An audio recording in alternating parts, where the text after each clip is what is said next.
हाँ। आज हम लोग क्या पढ़ने जा रहे हैं? नया टॉपिक है। नया टॉपिक क्या है? एकीकृत। इंग्लिश से हम लोग क्या बोलते हैं? Unitary method. ठीक है, हिंदी में एकीकृत और इंग्लिश में यूनिटरी मेथड। ठीक है, रूल लिखा हुआ है।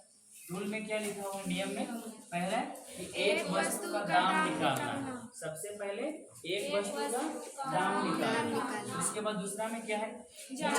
वस्तु का दाम वस्तु ज्यादा होगा तो ज्यादा उसका प्राइस भी होगा, मूल्य भी। अगर कम होगा तो कम होगा। ठीक है, जिस तरह से बोल देंगे कि 10 रुपया में जो है पांच टॉफी मिलता है, मान लेते हैं 10 रुपया में 5 टॉफी मिलता है, तो 80 रुपये में कितना मिलेगा? इस तरह क्वेश्चन रहेगा। तो सबसे पहले 10 रुपया में देखेंगे कि 10 रुपया में 5 टॉफी मिली है, मतलब एक टॉफी का दाम पता करना होगा।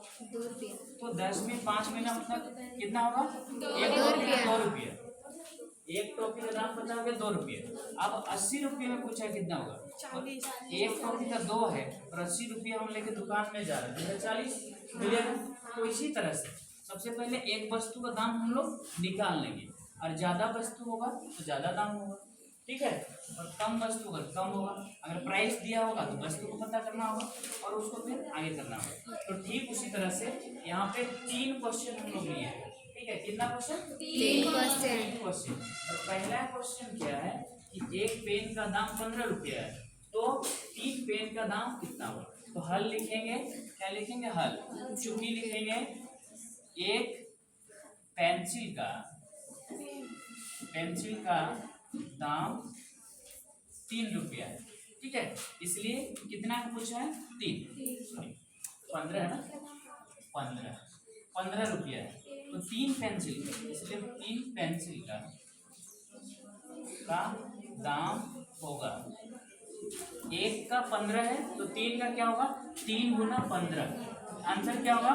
45। ये बन गया। ठीक है, ये पहला था, एकदम जीरो लेवल का। दूसरा क्या है? पहला समझ में आया ना? एक बोर्ड का दाम 225 रुपये है, तो 4 बोर्ड का दाम कितना होगा? 900। हाँ, करेंगे कैसे इसका? दूसरा का, चूंकि एक बोर्ड का दाम 225 है, एक बोर्ड का, तो 4 तो गुना कर देंगे, इसलिए 4 बोर्ड का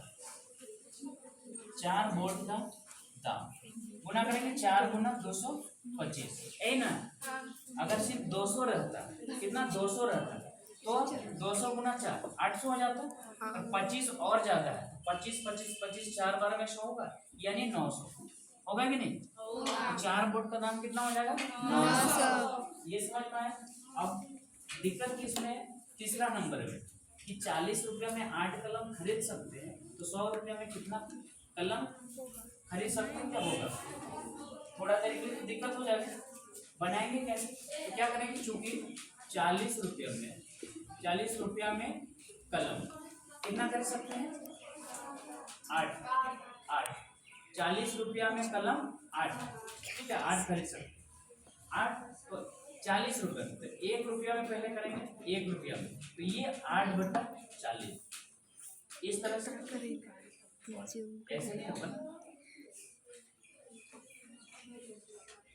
40 रुपया में 8, पहले तो 8 को लिखता हूँ। 8 कलम को खरीदने में 40, तो एक को तो 40, एक कलम को, थोड़ा सा दूसरा नियम भी होता है, 40 बटा आप ऐसा कर सकते हैं, एक कलम का ऐसा नहीं होगा 5। उसके बाद क्या बोला है? आपको बोला है कि 100 रुपया है, तो इस 100 रुपया को ऐसे भाग कर देंगे 5। ठीक है, ठीक है, तो क्या होगा कि 100 रुपया में कलम, तो 100, इसलिए फिर 100 रुपया में कलम, 100 डिवाइड, एक कलम का 5 काटेंगे ऐसे, 100 रुपया में कितना होगा? आंसर क्या होगा? 20 होगा कि नहीं? होगा। ठीक है, समझ में आया कि नहीं? आया। चलो।